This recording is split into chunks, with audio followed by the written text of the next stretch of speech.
नमस्कार दोस्तों, मैं हूं आपका दोस्त केबी और डेली करंट अफेयर्स के एक नए वीडियो में आप सभी का स्वागत है। तो आइए पहले प्रश्न के साथ में शुरुआत करते हैं। किस राज्य की सरकार ने कृषि उत्पादन विभाग के नाम बदलने के प्रस्ताव को मंजूरी दी? तो ये मंजूरी दी गई है जम्मू और कश्मीर राज्य की सरकार द्वारा। तो इस प्रश्न का ऑप्शन बी करेक्ट होगा, यानी कि यहाँ के विभाग का अभी तक नाम था कृषि उत्पादन विभाग और अब इसका नया नाम हो जाएगा कृषि उत्पादन व किसान कल्याण विभाग। तो जो वहाँ के इस समय उपराज्यपाल हैं गिरीश चंद्र मुर्मू, उनकी अध्यक्षता में यहाँ पर प्रस्ताव को मंजूरी दी गई है। इसके अलावा जम्मू कश्मीर के बारे में आपको ये याद रखना है कि वहाँ की 3 ग्राम पंचायतों को सामाजिक आर्थिक विकास में बेहतर योगदान देने के लिए दीनदयाल उपाध्याय सशक्तिकरण पुरस्कार से भी सम्मानित किया गया है। और जम्मू कश्मीर राज्य में योग सप्ताह 2020 की शुरुआत हो चुकी है और इसका उद्घाटन लेफ्टिनेंट गवर्नर गिरीश चंद्र मुर्मू जी के द्वारा किया गया। तो ये चीज़ें आपको जम्मू कश्मीर से ध्यान रखनी है। बीसीसीआई के वर्तमान में लोकपाल कौन है, यानी कि बात हो रही है ओम बट्समैन की। तो इस समय बीसीसीआई के लोकपाल हैं, इनका नाम है DK जैन, जो कि हमारे सुप्रीम कोर्ट के न्यायाधीश भी रह चुके हैं और इन्हें ही बीसीसीआई के पहले लोकपाल के रूप में नियुक्त किया गया था। अब ये इस समय चर्चा में इसलिए आए क्योंकि लोकपाल के रूप में और बीसीसीआई के एथिक्स ऑफिसर के रूप में इनको 1 वर्ष के कार्यकाल का विस्तार दिया गया है और इसीलिए ये चर्चा में आए हैं। आपको याद रखना है कि जो हमारे वर्तमान में अटॉर्नी जनरल हैं KK वेणुगोपाल, उनके कार्यकाल को भी अभी केंद्र सरकार के द्वारा 1 वर्ष का विस्तार दिया गया है। बात करते हैं बीसीसीआई की, तो इसका मुख्यालय आपको मुंबई में मिल जाएगा और इसके अध्यक्ष हैं सौरभ गांगुली। और आपको यहाँ पर सुनील जोशी का नाम याद रखना है, जो कि चयन समिति के नए अध्यक्ष बन गए हैं बीसीसीआई के। और जय शाह की बात करते हैं तो ये गृह मंत्री अमित शाह के बेटे हैं और वर्तमान में ये बीसीसीआई के सचिव हैं। तो ये चीज़ें भी आपको यहाँ से याद रखनी है। चलिए अब वुहान वायरस अपडेट जान लेते हैं। दुनिया में इस समय तक 85 लाख से ज़्यादा लोग इससे संक्रमित हो चुके हैं। अपने देश भारत की बात करते हैं तो कल लगभग 11,000 नए मामले आए और इस तरह से संक्रमित व्यक्तियों की जो संख्या है वह 3,78,000 के ऊपर पहुंच चुकी है। और कल ही मैं एक रिपोर्ट पढ़ रहा था, उस रिपोर्ट में ये बताया गया है कि भारत एक दिन USA को पीछे छोड़ करके सबसे ज़्यादा संक्रमित व्यक्तियों की संख्या में पहले स्थान पे आ जाएगा। तो इसीलिए गंभीर विषय है भारत के दृष्टिकोण से और आप लोग भी कोशिश करिए कि जितना हो सके उतना लोगों को जागरूक करें और स्वयं भी इस वायरस से अपने आप का बचाव करें। और अगर आपने ऐप को डाउनलोड नहीं किया है तो प्ले स्टोर में जाइए, वहाँ से डाउनलोड कर लीजिए। और अगर डाउनलोड आपने कर लिया हो तो प्ले स्टोर में आपको इससे रेटिंग करने का भी अवसर मिलता है। तो वहाँ पे जा कर के अपने अनुसार जैसा भी ऐप आपको लगता हो तो रेट जरूर किया करें, क्योंकि रेट से ऐप का जो परफॉर्मेंस होता है उसके ऊपर काफ़ी प्रभाव पड़ता है। तो कोशिश करिए कि ऐप जैसा भी आपको लगे उसी के अनुसार रेट करिए। ये नहीं है कि 5 स्टार ही करना है, जैसा आपको लगे ईमानदारी के साथ में लेकिन रेट जरूर कीजिए। और ये है टेलीग्राम चैनल, तो इसे भी आप ज्वाइन कर सकते हैं। टेलीग्राम पे सिंपली सर्च करिए KB गुरुजी और आपको ये चैनल मिलेगा, यहाँ आप इस चैनल को भी ज्वाइन कर सकते हैं। और वीडियो अगर आपको अच्छा लगता है तो लाइक भी कर सकते हैं, अदरवाइज डिसलाइक करने का ऑप्शन तो खुला ही है। चौथे एशियाई युवा पैरा गेम्स 2021 की मेज़बानी कौन सा देश करेगा? तो यहाँ पर इसकी मेज़बानी बहरीन के द्वारा की जाएगी। तो इस प्रश्न का ऑप्शन डी करेक्ट होगा। दिसंबर 2021 में इसका आयोजन किया जाना है। बात करते हैं एशियाई युवा पैरा गेम्स 2021 की, तो इसमें कुल मिलाकर के 9 खेल होंगे और 20 वर्ष से कम आयु के 800 से ज़्यादा एथलीट इसमें शामिल होंगे। बहरीन की बात करते हैं तो यहाँ अभी भारत के राजदूत भी बने हैं पीयूष श्रीवास्तव और राजधानी यहाँ की आपको मिल जाएगी मनामा में। अब यहाँ पर युवा खेलों की बात हुई है तो 3-4 युवा खेल हैं जिनके बारे में आपको याद रखना है। जैसे कि कॉमनवेल्थ का जो यूथ गेम्स होना था 2021 में, इसे अब टाल करके 2023 में किया जाएगा। कहाँ पर? ट्रिनाड एंड टोबैगो की राजधानी पोर्ट स्पेन में। इसके अलावा आपको ध्यान रखना है एशियाई युवा खेल की, ये एशियाई युवा पैरा गेम्स है, लेकिन हम बात कर रहे हैं एशियाई युवा गेम्स की। पैरा को अगर आपने हटा दिया तो इसका आयोजन 2021 में किया जाएगा चीन के शांतो शहर में। उसके बाद में हम लोग बात करते हैं समर यूथ ओलंपिक की। तो इसका आयोजन 2022 में किया जाएगा सेनेगल में। कहाँ पर? सेनेगल की राजधानी डकार में। और 2024 में जो हमारा शीतकालीन युवा ओलंपिक खेल होगा, इसका आयोजन दक्षिण कोरिया के गैंगवान प्रांत में किया जाएगा। तो ये 4-5 हैं यूथ गेम्स जिनके बारे में आपको याद रखना है। मारुति सुजुकी ने किस बैंक के साथ मिलकर फ्लेक्सिबल फाइनेंसिंग स्कीम की शुरुआत की है? तो ये इन्होंने शुरू किया है करूर वैश्य बैंक के साथ में मिलकर के। तो इस प्रश्न का ऑप्शन सी करेक्ट होगा। अब यहाँ पर इसके अंतर्गत सुविधा क्या दी जाएगी? देखिए, जो करूर वैश्य बैंक के ग्राहक हैं, चाहे वह कोई सैलरी वाले पर्सन हो या फिर कोई सेल्फ एम्प्लॉयड व्यक्ति हो, तो इन सभी को 84 माह की अवधि के लिए यहाँ पर लोन दिया जाएगा, जिससे वह मारुति सुजुकी की कोई गाड़ी खरीद सकते हैं। अब गाड़ी खरीदने में आपको फ़ायदा क्या होगा? सबसे पहला फ़ायदा तो आपको ये होगा कि जो गाड़ी की ऑन रोड प्राइस है, यानी कि मान लीजिए 7 लाख ऑन रोड प्राइस है, तो ये जो आपके 7 लाख की पूरी राशि है, यह आपकी लोन हो जाएगी। यानी कि आपको 0 डाउन पेमेंट यहाँ पर देना होगा और 6 माह की अवधि में यहाँ पर आपको EMI में भी छूट मिलेगी। यानी कि अगर आप जून में गाड़ी खरीद रहे हैं तो अगले 6 माह तक आपको EMI नहीं देनी होगी। तो ये सुविधा यहाँ पर फ्लेक्सिबल फाइनेंसिंग स्कीम के अंतर्गत शुरू की गई है।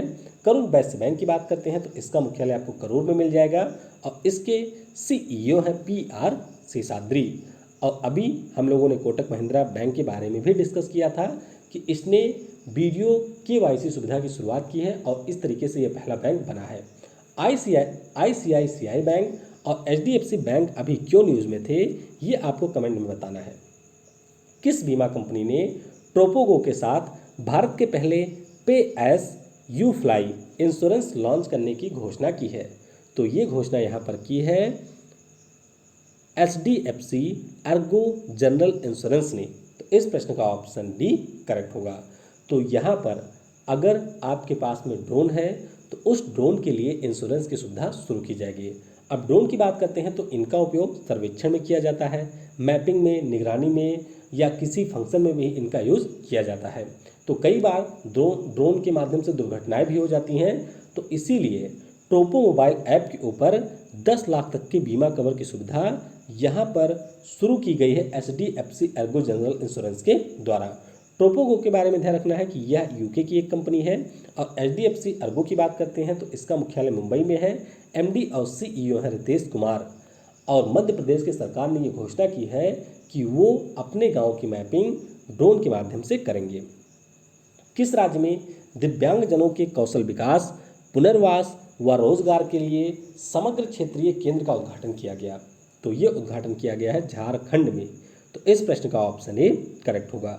अब दो हमारे मंत्री हैं, एक है सामाजिक न्याय और अधिकारिता मंत्री जिनका नाम है थावर चंद गहलोत और दूसरे हैं जनजातीय मामलों के मंत्री अर्जुन मुंडा। तो इन दोनों के द्वारा इसका उद्घाटन किया गया है और इसके अंतर्गत झारखंड राज्य में जो भी हमारे दिव्यांगजन हैं उन सभी की सहायता की जाएगी। झारखंड की अगर हम लोग बात करते हैं तो यहाँ के CM कौन है? हेमंत सोरेन। और हेमंत सोरेन को इस वर्ष चैंपियन ऑफ द चेंज पुरस्कार भी दिया गया था पूर्व राष्ट्रपति प्रणब मुखर्जी के द्वारा। झारखंड का एक शहर है जिसका नाम है झरिया, जो कि भारत का सबसे गंदा शहर है। तो ये भी आपको ध्यान रखना है। CM दीदी रसोई नाम की योजना भी शुरू की गई है झारखंड में और झारखंड में प्रज्ञाम नाम का ऐप भी लॉन्च किया गया कोविड-19 के मद्देनजर। विश्व आर्थिक मंच द्वारा जारी 2020 टेक्नोलॉजी पायनियर्स में कौन सी भारतीय कंपनी शामिल हुई? तो यहाँ पर भारत की 2 कंपनियाँ शामिल हुई हैं, एक तो है जस्ट मनी, दूसरी है स्टेला एप्स। तो इस प्रश्न का ऑप्शन सी करेक्ट होगा। तो WEF यानी कि वर्ल्ड इकोनॉमिक फोरम के द्वारा 100 नई टेक कंपनियों की सूची जारी की गई। जस्ट मनी की बात करते हैं तो यह एक आर्टिफिशियल इंटेलिजेंस आधारित डिजिटल लैंडिंग प्लेटफॉर्म है। लैंडिंग नहीं होगा, लैंडिंग होगा, यानी कि ऋणदाता कंपनी है। और बात करते हैं स्टेल एप्स की तो यह एक इंटरनेट ऑफ थिंग्स के ऊपर आधारित डेटा लीड प्लेटफॉर्म है। तो सिर्फ आपको नाम ध्यान रखना है, कैसे कंपनी है इनके बारे में नहीं पूछा जाएगा। WEF की बात करते हैं तो मुख्यालय इसका आपको कोलोgne में मिल जाएगा। अध्यक्ष इसके हैं क्लाउस श्वाब। और जो इनका 51वां सम्मेलन होगा अगले वर्ष, उसकी थीम इन्होंने रखी है द ग्रेट रिसेट। तो ये थीम भी आपके लिए काफ़ी महत्वपूर्ण है। भारतीय सेना किस देश के द्वितीय विश्व युद्ध के 75वें विजय दिवस परेड में हिस्सा लेगी? तो ये हिस्सा लेगी रूस के 75वीं विजय दिवस परेड में। तो इस प्रश्न का ऑप्शन सी करेक्ट होगा। तो यहाँ पे जो रूस के रक्षा मंत्री हैं उनके द्वारा भारत को इनवाइट किया गया कि आप आइए और हमारे यहाँ पर शामिल होइए। तो भारत की जो तीनों सेनाएं हैं यानी कि स्थल सेना, जल सेना, नौसेना, ये सभी मॉस्को में होने वाले 24 जून के परेड में हिस्सा लेंगे। हालांकि यहाँ पर चीन की सेना भी हिस्सा लेगी। तो ये आपको ध्यान रखना है कि भारतीय सेना यहाँ पर हिस्सा लेने जा रही है। रूस की बात करते हैं तो राजधानी मॉस्को में है, मुद्रा है रूबल, यहाँ के राष्ट्रपति हैं व्लादिमीर पुतिन और मिखाइल मिशुस्तीन यहाँ के नए PM इसी वर्ष बने हैं। रूस की बात करते हैं तो इनके द्वारा आर्कटिक M नाम के अभियान की भी घोषणा की गई है। रूस से हम लोग S-400 मिसाइल को भी खरीदेंगे। भारत सबसे ज़्यादा रक्षा हथियार जो खरीदता है या रक्षा के उपकरण खरीदता है वह भी भारत रूस से ही खरीदता है। और रूस के द्वारा अभी जो उत्तर कोरिया के तानाशाह हैं किम जोंग उन, उनको भी पुरस्कृत किया गया है। भारत कितने वर्षों के लिए एक बार फिर से संयुक्त राष्ट्र सुरक्षा परिषद का अस्थायी सदस्य बन गया है? तो भारत बना है 2 वर्षों के लिए। तो इस प्रश्न का ऑप्शन बी करेक्ट होगा। तो भारत 2021 और 22 के लिए एशिया प्रशांत श्रेणी में सदस्य बना है और यहाँ पर वोटिंग हुई तो 192 देशों में से 184 देशों ने भारत के पक्ष में मत किया है। इस प्रकार से भारत 8वीं बार UNSC का अस्थायी सदस्य बन गया है। तो ये भी आपको ध्यान रखना है कि 8वीं बार बना है। बात करते हैं अगर हम लोग यूनाइटेड नेशन सिक्योरिटी काउंसिल की, तो इसमें कुल 5 अस्थायी और 10 अस्थायी सदस्य होते हैं। यानी कि जो 10 सदस्य होते हैं वह प्रत्येक वर्ष बदलते रहते हैं। यानी कि 5 इस वर्ष बदलेंगे, 5 अगले वर्ष बदलेंगे। तो इस प्रकार से इसमें बदलाव होता रहता है। हालांकि 5 अस्थायी सदस्यों की बात करते हैं तो ये परमानेंट रहते हैं। जैसे कि आपका रूस हो गया, उसके अलावा यहाँ पर चीन है, रूस हो गया, चीन हो गया, USA हो गया, UK हो गया और है फ्रांस। तो ये 5 इसके परमानेंट मेंबर हैं। तो भारत यहाँ पर चुना गया है। इसके अलावा आयरलैंड, नॉर्वे और मैक्सिको भी संयुक्त राष्ट्र सुरक्षा परिषद के अस्थायी सदस्य के रूप में चुने गए हैं।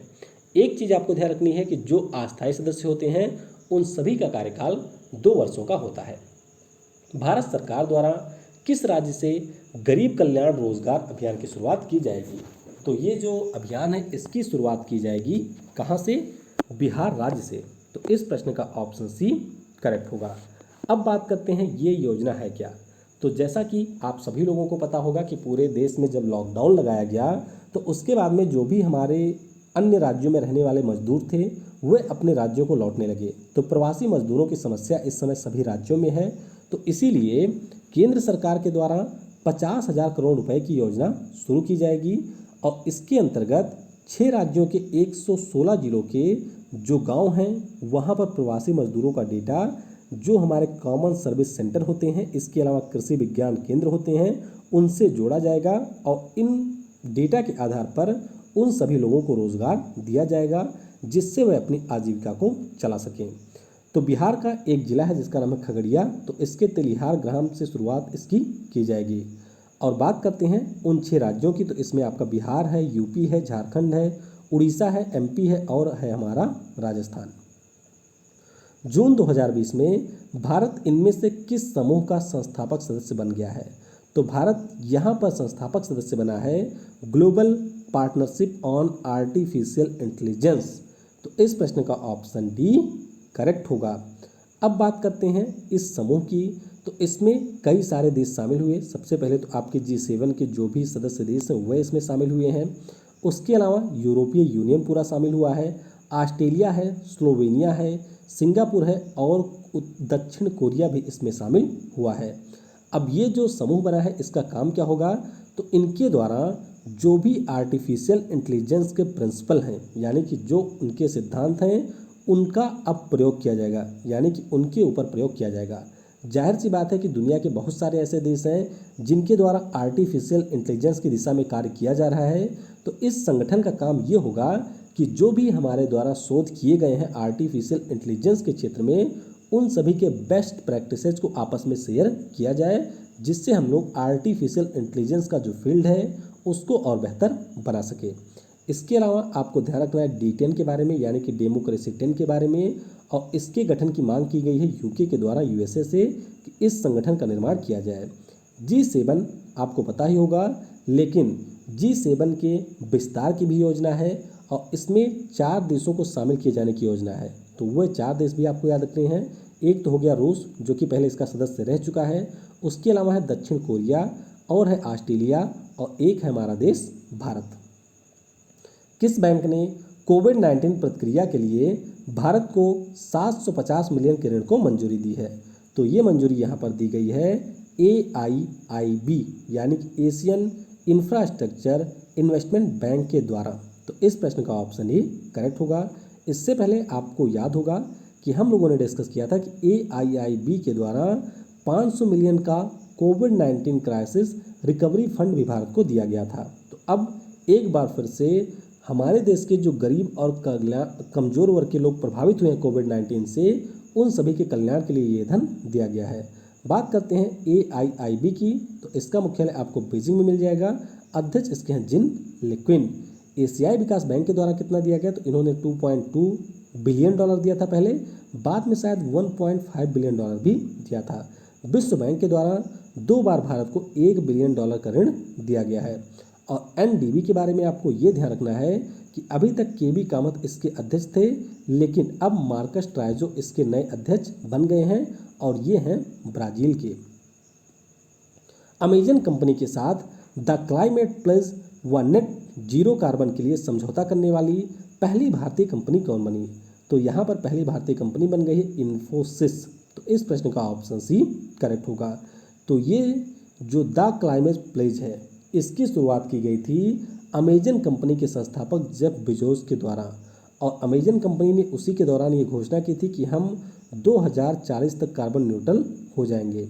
यहाँ पर द क्लाइमेट प्लेज के अंदर जो भी कंपनियां शामिल होती हैं, उन सभी कंपनियों को अपनी ऊर्जा के लिए नवीकरणीय ऊर्जा पर शिफ्ट होना है 2035 तक, ऐसी इन्होंने प्रतिबद्धता अपनी जाहिर की है। तो इन्फोसिस यहाँ पर पहली कंपनी बन गया है जिसने इस समझौते को साइन किया है, यानी कि पहली भारतीय कंपनी बन गया है। इन्फोसिस का मुख्यालय आपको मिल जाएगा बेंगलुरु में। MD और CEO इसके कौन है? सलील पारिक। तो ये भी आपको ध्यान रखना है। वहीं पर अगर हम लोग बात करते हैं TCS कंपनी की, तो ये जो डिजिटल बैंक है इंडोनेशिया का, उसका संचालन करेगी 2021 से। विप्रो कंपनी की बात करते हैं तो इसके नए MD और CEO बन गए हैं आबिद नीमचवाला के स्थान पे, और इनका नाम क्या है? तो इनका नाम है थिएरे डेला पोर्ट। तो ये नाम भी आपको याद रखना है। भारतीय रेलवे ने किस रेलवे स्टेशन पर पहली स्वचालित ticket checking and managing access machine स्थापित की है? तो ये इन्होंने स्थापित की है नागपुर रेलवे स्टेशन पर। तो इस प्रश्न का ऑप्शन डी करेक्ट होगा। अब यहाँ पर ये जो मशीन होगी कई सारे काम करेगी, और इसकी स्थापना innovative non fair revenue idea scheme के अंतर्गत किया गया है, और इससे कोविड-19 के संक्रमण से लोगों को बचाया जाएगा। यानी कि यहाँ पर डायरेक्टली कोई जो भी रेलवे स्टेशन पर रहने वाले कर्मचारी हैं उनके संपर्क में नहीं आएगा। उनकी यहाँ पर जो टेम्परेचर है उसकी भी मेज़र किया जाएगा, उनको टिकट दे दिया जाएगा। तो ये सारी सुविधा इस मशीन के माध्यम से मिलेगी। इससे पहले हम लोगों ने डिस्कस किया था कि जो अहमदाबाद रेलवे स्टेशन है उन्होंने सैनिटाइजर टनल बनाया है, तो ये भी आपको ध्यान रखना है। हुबली रेलवे स्टेशन की बात करते हैं तो यहाँ पर भारत का सबसे लंबा रेलवे प्लेटफार्म बन रहा है, और त्रिची रेलवे स्टेशन को अभी भारतीय उद्योग परिसंघ के द्वारा गोल्ड रेटिंग दी गई है।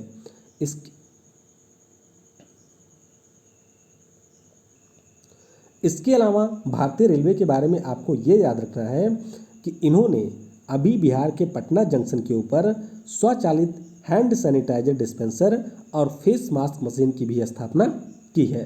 तो ये भी आपको यहाँ पर याद रखना है। Naoroji pioneer of Indian economy पुस्तक के लेखक कौन है? तो इस पुस्तक को यहाँ पर लिखा है दीनदयाल पटेल जी ने। तो इस प्रश्न का ऑप्शन बी करेक्ट होगा। और आपको पता होगा कि दादा भाई नौरोजी के बारे में, तो इन्हीं के जीवन पर ये आधारित है और इसे लिखा है दीनदयाल पटेल जी ने। सुधा मूर्ति के बारे में बात करें तो इन्होंने अभी एक पुस्तक लिखी है हाउ ओनियंस गॉट लेयर, यही शायद नाम है। मेघा मजूमदार की बात करते हैं तो द बर्निंग नाम का एक उपन्यास इन्होंने लिखा है। ताहिरा कश्यप की बात करते हैं तो अभिनेता आयुष्मान खुराना की ये पत्नी है, काफ़ी किताबें भी लिखती हैं। तो इनके द्वारा एक किताब लिखी जा रही है जिसका नाम है 12 कमांडमेंट बीइंग ए वुमेन या पार्ट ए वुमेन, ऐसे कुछ नाम है। तो 12 कमांडमेंट ये इस पुस्तक का मेन नाम है।